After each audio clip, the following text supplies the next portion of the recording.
नबी करीम सल्लल्लाहु अलैहि वसल्लम जन जो नालो जॾहिं बि तव्हांजे साम्हूं अचे न, जीअं ॾिस मुहम्मद आहे, उते छा पढ़णो आहे? सल्लल्लाहु अलैहि वसल्लम। ॾिस मां हिकिड़ो जा तव्हांजे साम्हूं जा हिकिड़ो आलिम पेशमाम जा के कारी साहब खणनि था न, हाँ जीअं ॾिस जुमे जो हिकिड़ो ख़ुतबो थींदो आहे, ख़ुतबे में चवंदा आहिनि मोहम्मद, हाँ चवंदा आहिनि मोहम्मद रसूल अल्लाह, हिते असांखे पढ़णु घुरिजे सल्लल्लाहु अलैहि वसल्लम, लाज़िम पढ़णो आहे। मोहम्मद जो नालो तव्हांजे कननि ते पहुचे, सल्लल्लाहु अलैहि वसल्लम पढ़ो। यादि रखो इंसान रब वफ़ा ॾिठी आहे मोहम्मद रसूल करीम सल्लल्लाहु अलैहि वसल्लम, या रसूल अल्लाह पढ़ो न, चओ न सल्लल्लाहु अलैहि वसल्लम। मां या रसूल अल्लाह बि चवां, चवंदो कर सल्लल्लाहु अलैहि वसल्लम। साईं जन जे नाले जो एहतराम कर, साईं जन जे नाले जो एहतराम कर। जॾहिं बि मोहम्मद जो नालो अची वञे पढ़ो सल्लल्लाहु अलैहि वसल्लम। रब जो प्यारो हबीब मोहम्मद रसूल करीम सल्लल्लाहु अलैहि वसल्लम जनता फरमाइनी त ए मुंहिंजी प्यारी उम्मत,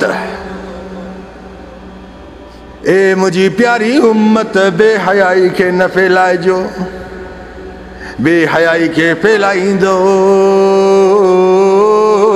मूं रसूलुल्लाह सल्लल्लाहु अलैहि वसल्लम जन खे तकलीफ़ थींदी।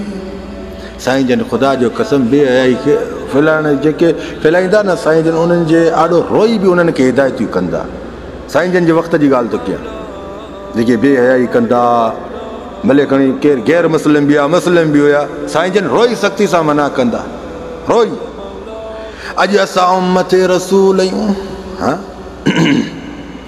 अॼु असां उम्मते रसूल जी आहियूं, अॼु बेहयाई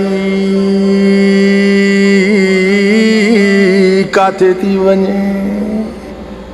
ख़ुदा जो कसम मूंखे ॾुख थो थिए, मूंखे ॾुख थो थिए। हर कोई पंहिंजी क़बर पाण छॾाईंदो, पर मूंखे हिकिड़ो ॾुख इन ॻाल्हि ते आहे त मोहम्मद रसूल करीम सल्लल्लाहु अलैहि वसल्लम जन सां कहिड़ी वफ़ा कई आहे। हाँ आशिक़े रसूल बि सॾायो था, मोहम्मद रसूलुल्लाह सल्लल्लाहु अलैहि वसल्लम जन सां बि प्यार था कयो, त अॼु तव्हां कहिड़े मोड़ ते था हलो? न कर न कर न कर ए इंसान, रब जे प्यारे हबीब मोहम्मद रसूलुल्लाह सल्लल्लाहु अलैहि वसल्लम जन जी नाफरमानी कंदे